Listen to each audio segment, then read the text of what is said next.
Now, it's time for the Anchormen podcast with Matt Gaetz and Dan Ball. Welcome back to the Anchormen Show. We're going to talk politics, we're going to talk MAGA, we're going to talk mental health, we're going to talk sports. I have on the show today the person who, by far, is the most interesting political candidate in America. Now, I don't know that he's the most likely to win, and that's because he's fighting behind enemy lines in a deep blue state that has elected Democrats statewide with some regularity. But Royce White is unlike any candidate you've heard of. This guy has achieved at the highest levels of athletics, and he did something that you don't typically see in sports. He made change at great personal cost. What we see so much now is selfishness. And this is a guy who did things a different way. I want you to know, and I want you to learn more about this man running in really a chopping the wood campaign for the United States Senate in Minnesota, how he went from one of the top picks in the NBA draft to someone who really drove one of the most powerful institutions in American culture and American life to reforms that were badly needed. And this is the second hour of our discussion. I would encourage you to check out the Call Me Crazy podcast. My man Royce White is the host. Yeah, I was on his show this week, and I had so much fun.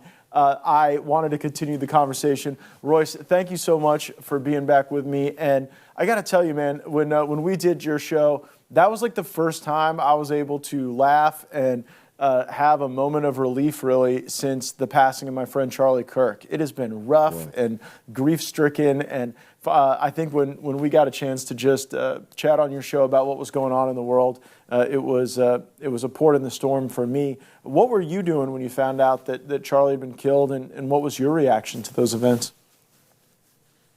Well, I've been in the middle of the campaign trail here. 2026 is going to be a referendum on the American people again, and maybe every election now into the foreseeable future. So I'm heavy on the campaign trail every day, every week, plus trying to do the podcast, the radio show, and all the other things that I'm involved with. And I got a call.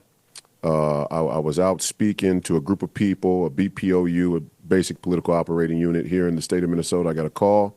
And at first, I didn't even believe it, right? I mean, I think a lot of us were in disbelief. I went to social media, saw the video. Now your first instinct is this is AI generated. Some crazy leftist is doing something really perverted and depicting an assassination of Charlie Kirk or whatnot. And then when I found out it was real, because I got a flood of calls, I mean, I was just in disbelief, man. I broke into tears. And my first thing was to pray that he was going to be okay, although when I saw the injury, I had a lot of doubt that he'd be able to survive that type of injury. But I still allowed myself to pray, and we should never, never give up on miracles. But yeah, man, when it was declared that he had died, just a moment of disbelief. Disbelief at first because of how great Charlie was. As a young leader, as a young man, as a general in this movement of trying to save this republic, disbelief, but then great concern, for the state of our nation and the political rhetoric and vitriol and just how crazy things have gotten, especially being here in Minnesota. I mean, where Charlie was in Utah Valley isn't particularly some, leftist hellhole like I live in Minnesota. So my first thought afterward is, this shit is about to get crazy. And I think it is, and maybe that's partly that's what just has to happen. History tells us, but it doesn't give you any more solace from the situation. I do want to talk more about where we are in the landscape of rising political violence. Certainly in Minnesota, you've seen that, and really some bizarre facts and strange happenings there that ended terribly and tragically. But first, Royce, I think people need to get to know you a little bit better, because you are not like someone who comes up in the traditional candidate pipeline. I don't think you were the Chamber of Commerce president. You weren't in the state legislature. No, you weren't like the scion of some great fortune in need of a job, but with a robust trust fund. You were an exceptional athlete, a high draft pick in the NBA draft, and How would you answer the question, how did Royce White get the NBA to change their mental health policies? Well, that's an interesting story, one that I have a shortage of time to tell because it was the central part of most of my 20s, right? And your 20s, they say they fly by, not when you're fighting a $1 billion multinational corporation about policy and you don't really have much help. And when I say help, like you said, I wasn't the president of the Chamber of Commerce. I wasn't a state legislator. I also don't come from, that echelon of society. So when you decide to go up against the NBA at 21 years old, all you really have are your wits and the truth. And I guess I was fortunate in my situation with the NBA in that now I've been vindicated. We're in a full-blown mental health crisis around the world, especially in this country, but around the world. I was vindicated that mental health was the crisis I said that it was back in 2012. And, at the time I had just been diagnosed with anxiety disorder myself, right around 16, 17, learning how to deal with it, still was able to be an All-American high school athlete, still was able to be a collegiate All-American athlete, had great success at Iowa State University, played a fantastic season there, one that was historical in many ways. I was the only player in the country that year to lead my team in all 5 major stat categories. So, a phenomenal year while dealing with anxiety and understanding what it was for the first time. I got drafted, and during my draft process, something really interesting happened. My anxiety, which I had spoken about publicly, became a very, huge piece of the pre-draft narrative. And all these players have some pre-draft story, right? You got some kid who's from Lithuania, and we don't know if he's going to be tough enough to make it in the American play. You got some kid who had, maybe some legal issues, but he's found his way back, and all of a sudden now he's going to get his chance to shine, and, all the other regular basketball and athletic stuff that you have in these draft, draft media, let's say. But my anxiety story was unique because a lot of players didn't talk about mental health issues publicly. Really, at that time in 2012, barely anybody was talking about mental health issues publicly. It was still sort of a hush part of the conversation. Well, did teams meet with you, Royce? Did teams meet with you and talk to you about it before the draft? Because yes. It's not exactly like it caused you to fall out at the draft. I mean, you were a very high. Well, draft. That's interesting. Well, here, let me tell you. So when I got into the pre-draft process, what you're talking about, you fly around to all of these cities and you go and work out for these teams, and then they interview you behind the scenes. You're there for a weekend or a couple of days or whatever. That's all part of the standard pre-draft process for all of these young NBA players or college players that are making the transition. And I went on some of those trips, and while I was there, everybody wanted to ask me about anxiety, my anxiety disorder. Now, to backtrack just a moment, how this whole thing blew up, I was getting interviewed by ESPN because Iowa State was having such an underdog Cinderella type of season. And ESPN writer was asking me what my game day ritual was, and I let it slip that I don't eat on game day. And I said it's because my stomach is usually uneasy from anxiety. And the ESPN writer, hold the phone here. What do you mean anxiety? You got to tell me about that. So I ended up telling them, and it became a front page story on ESPN.com. I had no clue. It wasn't premeditated. It was just kind of, stumbled out there. Anyway, so that's how the whole thing kind of unraveled. So by the time I get to pre-draft, I'm 21 years old. I'm like, go ask your team doctor, go ask the medical director from the NBA, go ask one of these, Pfizer's or one of these medical, tycoons that have all the experts and whatnot. I can only answer a question at 21 years old as best as I can, and I tried to do that. And somehow I was still drafted. I was slotted to be a top 5 pick because of my talent, NBA ready, size, skill. I have the 3rd largest hands ever recorded in NBA draft combine history. I believe it was Draymond Green who said just quite recently, I think within the last couple of years, he said if Royce White was still in the NBA right now, he would be dominant. You had the ability to be an absolute dominant NBA player. From Hall of Famer Draymond Green, that's not nothing. Yeah, no, and I appreciate Draymond a lot for saying that. He's from Michigan, so when you come up in the basketball world, you're sort of, you develop friends on a regional basis because you're at some of the same tournaments. I've been good friends with Draymond for a while, and he's an incredible athlete and even a better competitor because he's not the most talented guy, but he's been able to create a Hall of Fame career by hard work and grit, and I think America needs more of that. But anyway, so. I was supposed to be drafted high. I ended up falling to 16. The Rockets picked me. And right away when I got, settled down in Houston, I started – well, there was a rookie transition program. For everybody in the audience, this may not interest you, but it is an interesting thing that takes place where the NBA is so afraid that young college players that are transitioning to the NBA will be taken advantage of by their family and women and, financial people or lawyers that they have a seminar that they hold in Hoboken, New Jersey every year after the draft called the Rookie Transition Program. When I was there, they have all these presenters, ex-players and lawyers and doctors, and it's just a huge, 3-day seminar. When I was there, I heard Chris Herron speak. For those who don't remember, Chris Herron was a great player from the upper East Coast area, tri-state area, had some problems with drug addiction, okay? Much older than me, probably 30, 20 years older than me.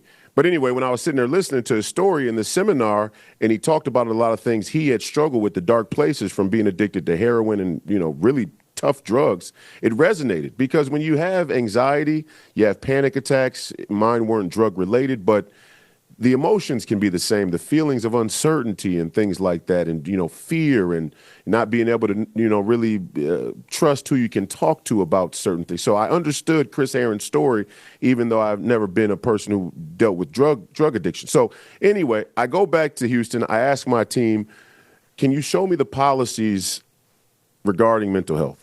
Just a basic meeting question from a guy who has a public anxiety disorder on paper, and I just want to know, all right, what's the culture here? What's the thinking about, my diagnosis? And mainly because I was prescribed Xanax to ride on planes, right? And Xanax, benzodiazepine, some of the most prescribed drugs in the entire world, right? And dangerous too. That's why they actually had them on a banned substance list in the NBA protocol.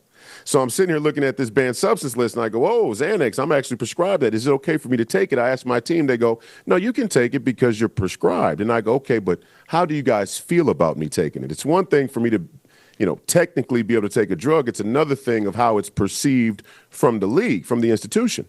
And they were like, yeah, we'll talk about that at a later time. I said, okay. Brought it back up, and I said, okay, so what's the policy around mental health? And there actually wasn't a single mention of mental health in the entire collective bargaining agreement. Not one mention. And for those who don't follow sports, I know a lot of our conservative fans are like, yeah, sports, whatever. It's not important. For those who do follow sports, you know that the NBA collective bargaining agreement, along with all the other professional sports leagues, are some of the most thorough legal documents that you can find because they're so worried about the liability that comes along with high-value athletes.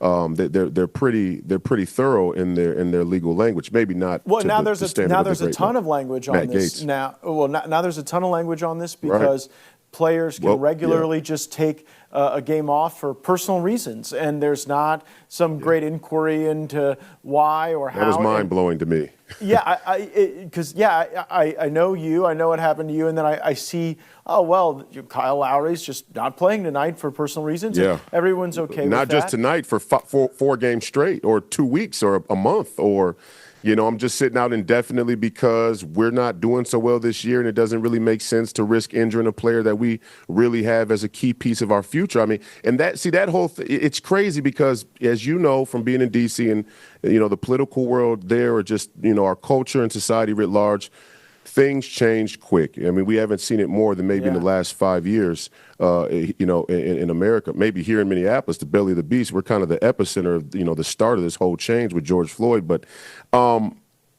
it was crazy because when I went to the NBA and we finally started to sit down after a big public dispute about what we do regarding the mental health policy, my request was simple.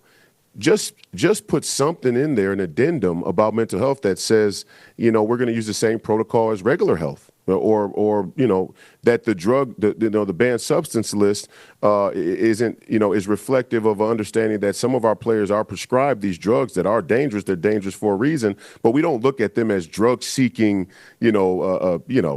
addicts because they may have these drugs in their system or whatnot, right? So at the time when I asked those questions, can we put a policy in place? Can we put some type of addendum? Can we do something, a collective bargaining agreement that at least doesn't leave a player like me prescribed Xanax and free agency going, yeah, well, he's a Xanax user. It's like, nah, come on. We got to do better than that. So the response to me was twofold. One, you're 21. Shut the F up. Just play, right? We don't want to hear your opinions about our collective bargaining agreement. We're lawyers. Right, everybody who works at the NBA office, from Adam Silver on down, are, basically a bunch of lawyers. We don't want to hear your opinions about policy, even though we admit seems to be an oversight of policy. But we still don't want to hear your opinion because you're just a basketball player. And secondly, if you're willing to play, if you'll shut up and just go along, when you have enough fame, money, when you've scored enough points, when you have enough leverage, then you'll be able to force us to do what we already agree we should do when it comes to policy. And all of that is a non-starter to me. I was just like, I'm so offended by what you're saying. If you agree that this should be changed, then just change it. I don't want to, have to jump through a bunch of hoops as a 21-year-old to convince you to change something you just said should be changed. Well, do you think they were just telling you that because they figured, look, they could run you out of the league if they wanted to, if you became too much of a problem, and if you didn't realize your full potential as a player, you likely wouldn't even have that leverage at any point to be able to force a change? Yeah, well, leverage is a funny word in that way, right? I mean, leverage is an action word. You have to be willing to use the leverage in order for it to even exist. And so,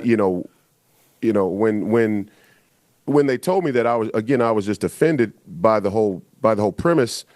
And I guess the answer to your question is no, because they end up putting the policy in place anyway. In fact, I wrote a suggested protocol myself because they come to me to ask me, well, what do you want? I'm like, all right, let me take a crack at it. The policy that I actually wrote verbatim is the policy they ended up putting in place once I was already exiled from the league. Have any current players thanked you for that? I've always wondered this. Yeah, because Kevin your Love, thing was very public. Yeah. Kevin Love thanked me publicly on X. He may have deleted it now because I know he's more of the liberal variety. Ever since I started supporting President Trump, publicly, I'm sure a lot of the the NBA players who were formerly supportive of me helping pioneer that change no longer are willing to stand by that. So, but Kevin Love, posted about it, and a bunch of other players, because remember there was a huge, waterfall of players after I had been exiled from the league with Kevin Love, DeMar DeRozan, and then there was the floodgates open. You had Joey Crawford, who was a lifelong referee, saying, I've been dealing with anxiety for 15 years, right? So it was like this entire, movement that sort of took place right around 2016. And that was 4 years after I was drafted. And then they put a protocol in place. How much money? To this day, you got to realize, I'm 34. Kyrie Irving is a year younger than me. And there are players who are probably 4 or 5 years older than me that are still playing in the league today. I theoretically, like Draymond Green said, could be playing right now, but the NBA won't even mention my name. I mean, they are so afraid of what took place with me that I'm like persona non grata. I'm blacklisted this cost at you like your career. You understand that this is what cost you your career in the NBA.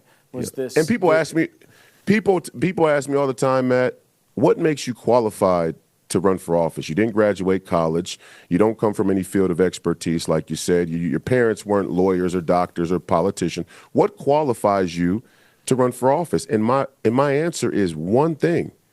I had an opportunity to make hundreds of millions of dollars, and on principle, I stood up for the truth, and that alone should be the highest qualifier. I shouldn't have to say more than that. Now, I have bona fides in a number of different topics. I talk geopolitics and foreign policy, and I'm very airtight on the policy part because that's just my personal enthusiasm and interest. But on face value, the people who were willing to give up hundreds of millions of dollars on principle are probably the most desperate, the the people we need in D.C. more desperate than anyone else, more desperately than anyone else. You're like our Dave Chappelle. Dave Chappelle says in his stand-up routine closer, he says, you basically you could trust me because I left the money on the bus. I left $50 million on the bus. That does speak big.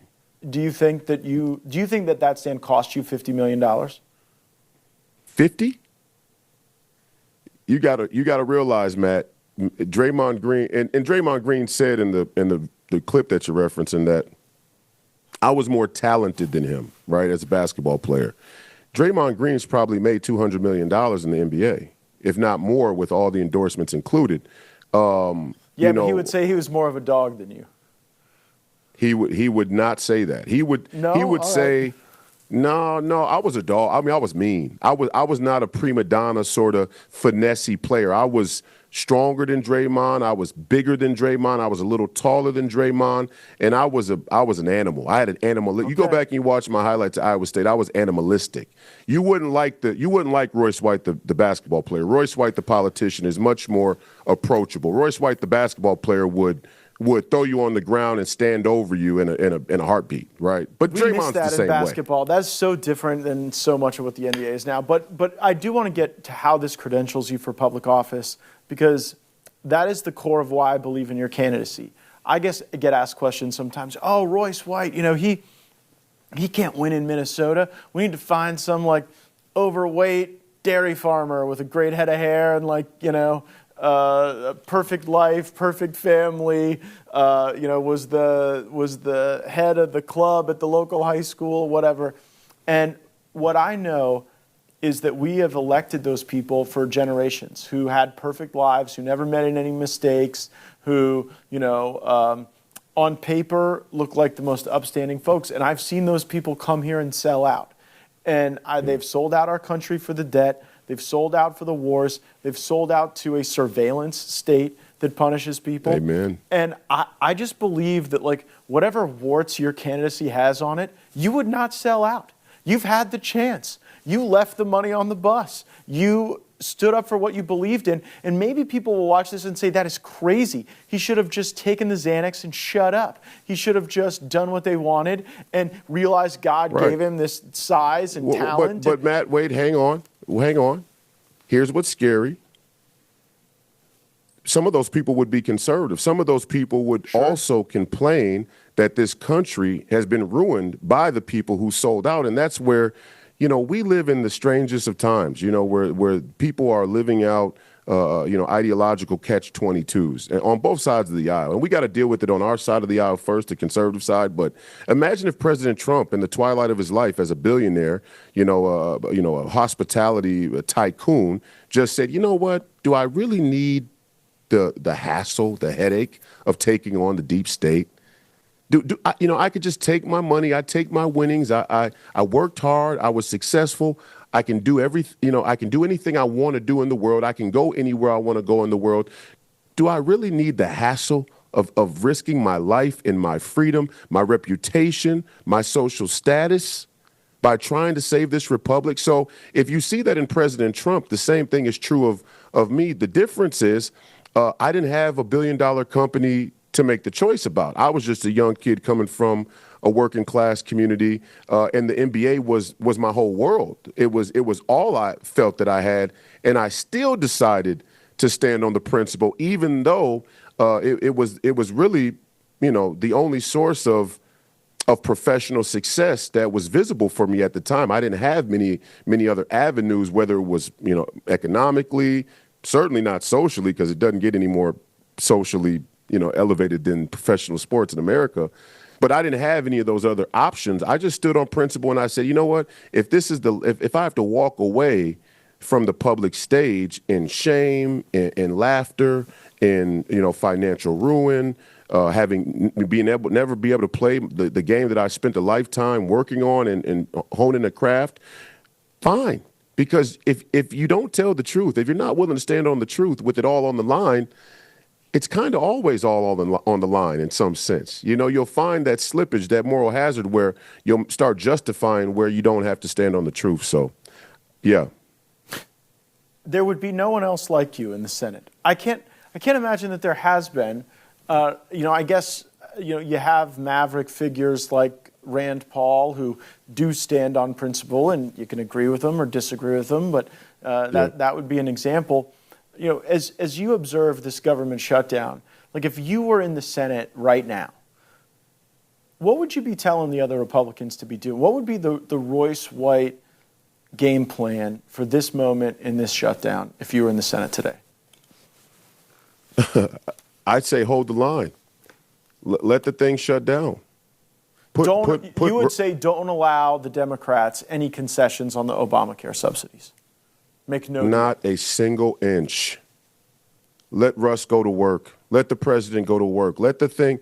But you see, I'm radical, Matt. You know that. I mean, I'm radical. When it comes to policy, I'm radical. And, that's why in a place like Minnesota where you have a lot of what they call plumb line Republicans or Nikki Haley, milquetoast moderates, it's a miracle it's not a miracle. It's a sign that the MAGA movement has taken the Republican Party nationwide, that I was able to win a Republican Party primary in a moderate Republican place like Minnesota. Even the Republicans who used to be plumb line are sick of the shit. They're saying, you plumb line Republicans have had Minnesota for 30 years, and look what happened. It's the epicenter of Marxism.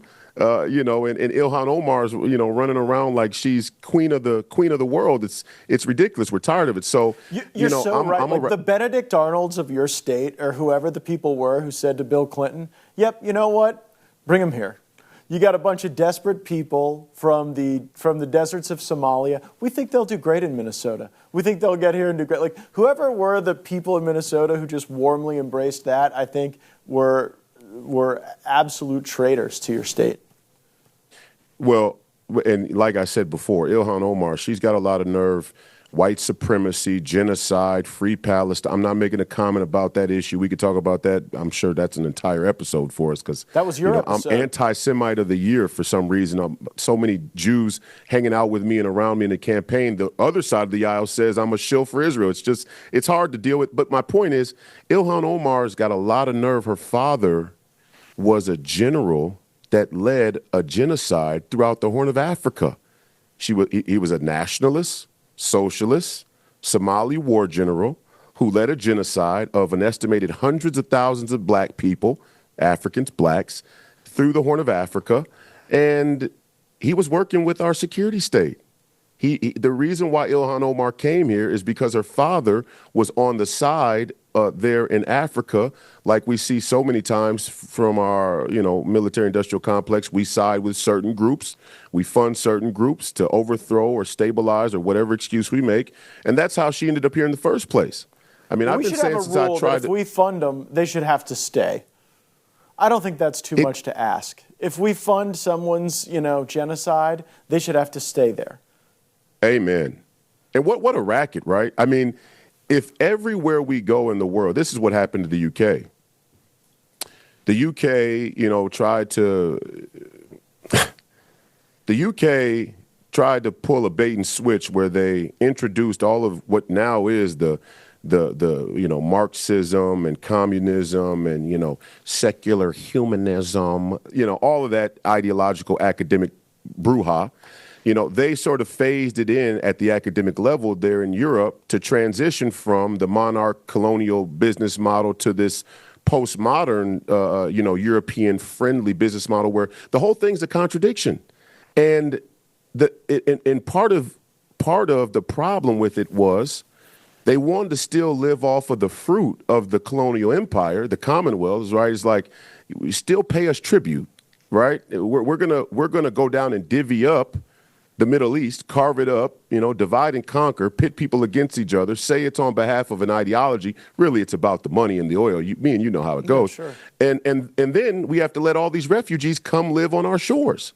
And that's why you have more Mohammeds than you have Johns, being born in the UK right now. It's because they let the moral hazard get out of control from their previous decisions, and they didn't know how to stop it. Their only answer in that woke liberal mind is, well, anybody who we stole from, and it was stealing, okay, it is what it is. The British Empire's business model is drugs, piracy, slavery, all the way back to the East India Trading Company. This is how they roll. And their answer was, just like here in America, our elites will go live in gated communities. All of you people deal with the hell that will be unleashed because we feel the only answer is to let these people come live here, as a response to what we did. That is, first of all, it's weak. Okay, I'm radical. Like, if you're going to conquer some, just conquer it. Don't come back and apologize and then let every Muhammad have to come live, in the black community because you conquered some. Just conquer, take it. Well, isn't the lesson ultimately that no gated community saves you from that? Like, there's no, if you allow unchecked immigration, right? There ultimately is a self-defeating component to that policy. Yes. Like, we don't have to look all the way to the UK. We just look at New York. I mean, that's what they're dealing with now, and they're on their way to rock bottom, and it's going to be crazy to watch Gotham just surrender. But I also want to talk, because you're on the campaign trail, Royce, I want to get your assessment of where MAGA stands right now. In preparation for this discussion, I tried to think, if I had to write down 3 words that described MAGA, I would write anti-establishment, blue collar, and masculine. It is a decidedly masculine movement. And that's not to say it's unwelcoming to women, but there's a lot of women who like masculine stuff and want to be around masculine energy. And those seem to be the women that are around the MAGA movement, those who celebrate masculinity. And so when I think about anti-establishment, blue-collar, masculine, that's kind of the MAGA energy at its core foundational base. It's also the energy you're trying to bring to a campaign in a blue state. Is there more growth on the side of getting men involved in this movement? Some political experts have said we can take that number from 56% of the male vote President Trump got in 2024. We can get that upwards of 60% of the male vote. Is that possible? And if so, how do you make that kind of growth happen? Absolutely. I mean, I think we're already seeing it here in Minnesota. In the high schools, and I just was at the Minnesota State Fair, and there were so many young people that came up. They were enthusiastic about Christ. They were enthusiastic about MAGA and President Trump and whatnot. So the young men are definitely turning at an all-time high rate, so much so they used to do a lot of high school sign-up for voter registration for the seniors.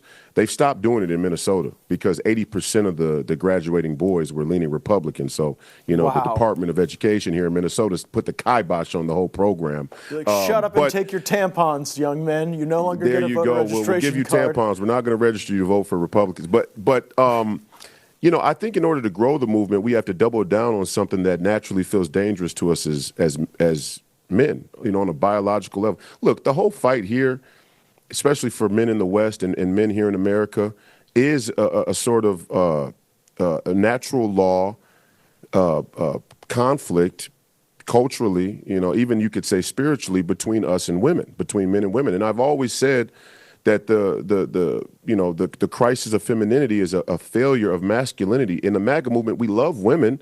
They kind of paint us as women hating. We love women. I mean, I love women.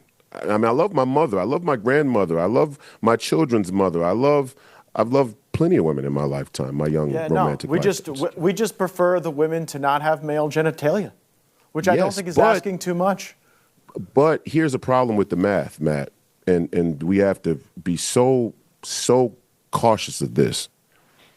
Even when men serve their best interest to vote MAGA, let's say, they have to fight the fear of losing all of their romantic and sexual pursuits. I mean, that's just what it is. And it's not just on the liberal Democrat cuck end of things. It's also with your middle of the road moderate Republicans who are like, yeah, honey, let's go to a Nikki Haley fundraiser because she'll make a great president. It's like, and I don't think that they really believe Nikki Haley would make a great president. I think even in the middle of the conservative movement, which is evaporating quickly because of the absurdity on the left, but even there in the middle, we still have some number of men who like President Trump secretly, not at the dinner table. They like President Trump. They like Matt Gaetz. They love Royce White. They would like to be more like us in terms of masculine energy, but they're afraid of divorce. They're afraid of losing half their assets. They're afraid of losing access to their children. They're afraid of all of these things that we have seen for generations comes along with conflict in the home, in the marriage, or let's say even with a girlfriend. I mean, the Me Too movement scared men into a sort of stiffness where every man who's ever been with a woman now has to walk around with the fear that they may be accused of some type of sexual misconduct. And by the way, almost every breakup I know about, the woman starts with, well, let me tell you how emotionally abusive he was to me. And I'm like, of course. Abusive is a really, really loaded term, right? When you say someone's abusive, like, you get my attention because no one should be abused in any way. But this whole, like, emotionally abusive has become a pseudonym for the breakup didn't go well. That he said some mean things to me when it wasn't going to work out anymore. And I think that those labels that have come at the conclusion of those type of relationships have so many young men just terrified to go into relationships.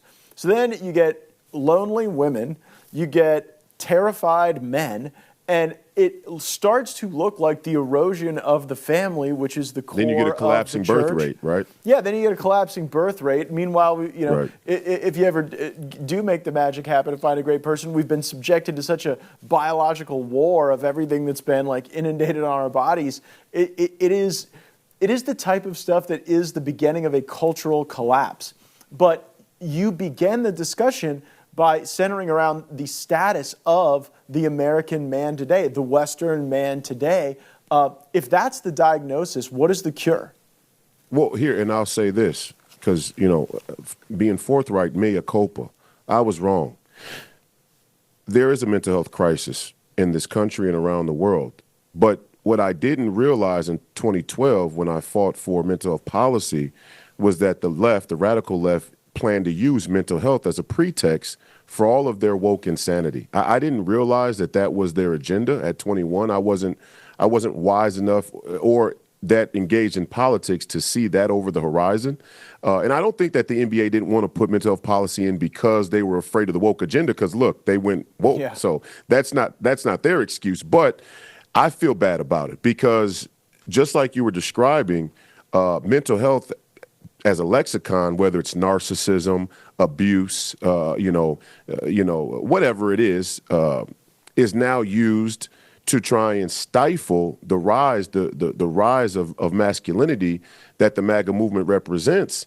And it's hard because we kind of have to double down in the muck. And I've seen you do it, and I respect you greatly, and I will always respect you, even if you didn't, if we never spoke and you didn't support me, and we both didn't love the great Steve Bannon, or whatever the case may be, I would respect you because I've seen you willing to double down in the muck and say, you know what, cast your stones, say what you want, but this is the truth.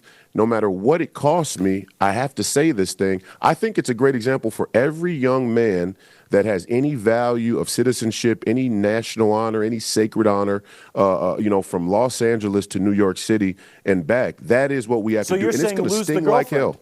You're saying lose the girlfriend. It's going to, well, first of all, let me just, here's the quiet part. And I can't say this for every man, but since I've started supporting President Trump, there's been no shortage of romantic interest, okay? Terrific women in the MAGA movement. Terrific women. They're terrific women in the MAGA movement. But here's the secret. These woke liberal women, they're loud. I don't even think they represent the majority of liberal women. They represent the far left. They represent radical feminists. And there is some crossover or bleed over onto your average woman in America because the woman club is just kind of a club. It's kind of a wink and nod club. Like, we're all women. Come on, the men suck, right? That happens. But first of all, a lot of crazy radical leftist women love alpha men, love dominant men. And see, we know that. This isn't a theory. People go, oh, well, you're just, this is kid. Yeah, we know it. But here's the it's not just a personal, I'm not speaking from, personal experience. You're not speaking from personal experience when you say sometimes liberal women love alpha men? You're definitely speaking from personal experience. I could speak from personal experience, but I am not in this instance, okay? In this instance, I want to reference 50 Shades of Grey. 50 Shades of Grey was the #1 book in this country and around the world for a while, and it was wildly popular with people who you would probably guess vote for Kamala Harris, right? So there was Oh, yeah. there was an entire sexual fetish where radical feminists love the idea of a young manufacturing tycoon who's got more money than Midas, tying him up and beating him across the back with the billy club, just the right amount. I mean, it's not conjecture. I'm not making it up. We all watch the cultural phenomenon. So I just want to say to young men, it may seem like you're going to lose all romantic interests and pursuits, but that's not really the case. If you can just push through that initial fear, you'll find that there are a lot of women who do respect masculinity and respect reasonable, sane, logical male leadership. And we do see that as women get married, they become more conservative, that they vote Republican more frequently. Amen. And I think that may be because you're invested, at least in a marriage, you're invested in something. You're invested in a future of two people together, hopefully a family, hopefully a home. Royce, I want to talk about the tactical level of your campaign, because if you're able to pull this off, it will create a yellow brick road for a different type of candidacy and campaign. The person you don't think they'll kill me? I don't think they'll be able to get away with that. Let's hope not. I would be careful, though. I worry about everybody's safety a lot. It's a crazy time. But in the event you win this election, there are a lot of people who are going to say, look, I believe what Royce White and Matt Gaetz and Steve Bannon believe, but I never thought I could run for office because I had some debts. I had a bad divorce. Some people said some bad things about me online. And if you win, you will overcome an imperfect life to have what could potentially be perfect representation that is earnest and sincere. But I don't think you will win a campaign that is a battle over how many gross rating points someone can buy on television. I don't even know that you're going to win a campaign based on how many Facebook ads can be purchased. So how does a guy like you, without the Rolodex of billionaires that people roll into these types of campaigns with, compete? Well, first of all, you and I both know the money in D.C. is obscene, and the starting premise that you conservatively need about $10 to $20 million to be competitive in any U.S. Senate seat tells you what runs this country. It's special interests and lobbies, like you said there, in the will of the Congress. And no better example than Raphael Warnock raising $250 million in a 6-week runoff. It was so disgusting, I couldn't even believe my eyes. $250 million for a runoff. Just tell us that money runs our country, okay? I mean, it's kind of crazy. But anyway, my philosophy since I decided to run has always been hold the line, tell the truth, hold the principle, bring people towards the principle. It may take longer than the mainstream media will call political success, but ultimately it's what we have to do. And so, what I hope for in 2026, and not only in my race, but for the entire country, and I don't mean to use Charlie Kirk as a political, stepping stool or anything of the sort. It was just awful and really unacceptable what happened to Charlie Kirk, and I hope we get all the details that we deserve. Can't have any grassy knolls, but I hope that we're at a watershed moment for the Christian community, and we really need to be politically. You and I talked about this the other day, but my plan strategically is the Twin Cities, the working class, will continue to be a place we can turn to try and swing votes based on economic sanity, economic reality. But in order to really win with some certainty, some comfort, some confidence, here in Minnesota, we're going to need the estimated 1.4 million Christians and conservatives that didn't vote to vote. Nationwide, we're going to need the estimated 30 million voter-age Christians that didn't vote in 2024. And the reason I say that is because if the American Vox Populi, Vox Dei, I'm a big believer in that. If you're a populist, you kind of have to be a believer in a saying like that. But if we're at a point in this country where our Christian community doesn't see the danger on the horizon with young children being slaughtered at a Catholic school here in Minneapolis, for example, while they prayed, or a young white girl being stabbed to death on a bus there in North Carolina, or even Charlie Kirk being assassinated. I mean, Charlie Kirk is an amazing Christian figure and has, I think, inspired an entire Christian generation. If this isn't our moment in 2026 where the Christians finally stand up and say, you know what? We've had enough of this, okay? We've had enough of the radical Islam. We've had enough of transgender jihadists. We've had enough of men going on strolling into the women's bathroom. We've had enough on the open attack against Christians in general. We've had enough of this. If this isn't the moment in 2026, then I guess I kind of have to be okay with losing, because it's not really a reflection on me or you or President Trump. It's my opinion, we can't go back to the left 1 inch. And I know the far left is considered the boogeyman. I'm just as afraid of the centrist middle. I'm afraid of the purveyors of the status quo who built the D.C. Uniparty, the permanent political class that allowed the left to dominate, that allowed the left to grow and fester and sort of explode without the necessary pushback. I'm just as afraid of the Mitch McConnells as I am the Ilhan Omars. And a lot of Republicans still haven't gotten there yet. They go, well, Mitch, at least he's a Republican. Everybody from Mitch all the way over to, Ibrahim X, they're all in the same boat to me. Now, people look at the math and go, well, how do you win if you don't get the Mitchell McConnell? Well, there's an entire million Christians out there that aren't even playing the game in Minnesota. And we need them to exchange, let's swap them for the Mitch McConnells, and then we'll have the math. And I think it's the math we need. That way, when President Trump says, you know what, we're putting a travel ban on every country that has openly said death to America, people don't find that extreme anymore. We have a populace and a mandate that actually represents the needs of our country. I'm black. Can I say black on black crime is an issue? Yeah. There was a person shot last night in Minneapolis at a nightclub, shot in the head. 4 people injured, 1 person dead last night, 12 hours ago, right here in the belly of the beast. Black people shooting black people. I have to be able to say that. Same thing to be said for the need for Christian morals and ethics in this country.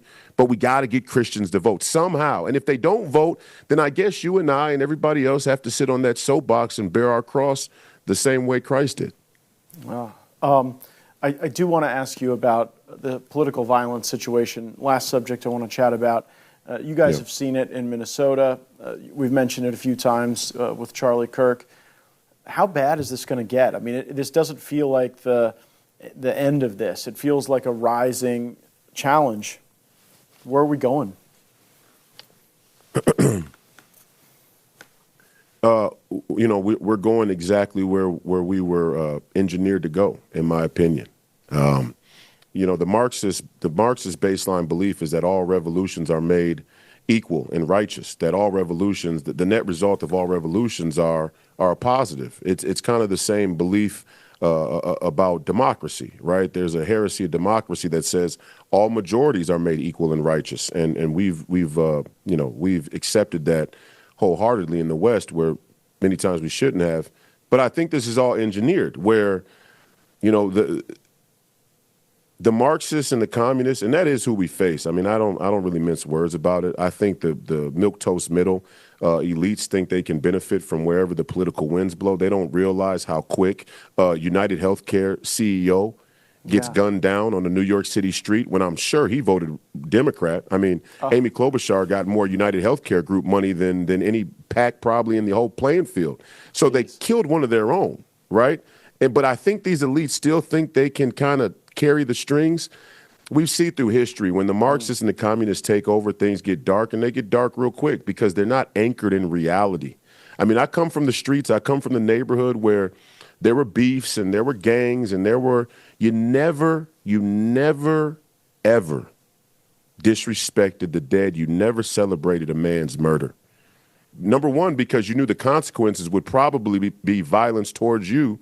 Most times people, have enough of violence at some point, but the left has no bottom, when it comes to the violence and perversion And that's why I say we can't go to the left at all. It is going to get worse. It's going to get worse. You and I both know it. And, hopefully by some miracle it doesn't, but it will get worse. And we should all be so lucky. I want to say that in closing. We should all be so lucky as Charlie. And I really do mean that. I don't mean it as hyperbole. The man was a father, a husband, a Christian. I consider him a brother. He's obviously a co-worker, Real America's Voice and whatnot, great young leader. But we should all be so lucky that we can give our life, for the truth. I mean, as Christians, I think we're called to do that in many ways. It says it right there in the scripture, but I really do think we're called to do that, especially in a time like this, man, where the Satanists just kind of woke up one day and said, this is our pitch. We're going yard right here. We're gonna put a satanic temple statue right there on the Minnesota State Capitol grounds. We're going to argue for the equality of Satanism right there at the government building. I mean, guys, come on. What are we doing? I just hope as a candidate at some point America wakes up and goes, just maybe we don't need to bring 3-year-olds to watch drag queens strip in fishnets. If that happens, we're winning, man. We're winning. If we can just get to that sanity, I think we're winning. And even though the violence will get worse, people will see exactly what they have with Charlie Kirk. I think 2026 is going to be a referendum. I don't think the left understands how bad they showed their ass with this Charlie Kirk assassination. There were people that were lifelong Democrats called me on that, on that day and the days after that said, I'm done. I'm done because just human decency. When we used to walk through the cemetery, somebody passed in the family, you walk through the cemetery and you're a little kid not really paying attention, you step on a headstone, your mom would grab you and pull you and say, watch where you're going. Don't step on that grave. Yeah. There was a respect for the dead that the left just showed us they don't have. And that's going to pay huge dividends for us. I hope it's the start of an avalanche of MAGA.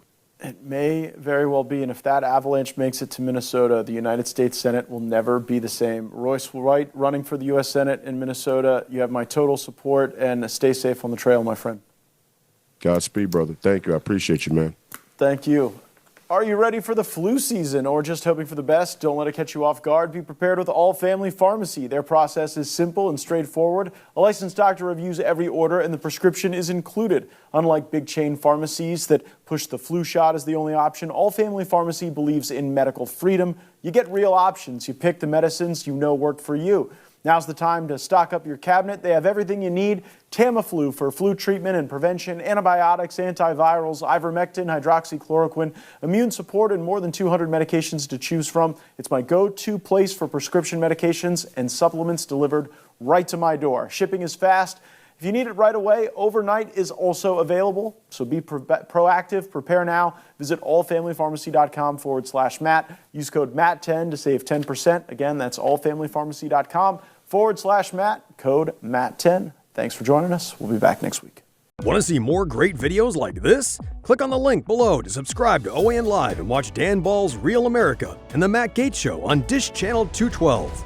Tune in, subscribe, and watch today.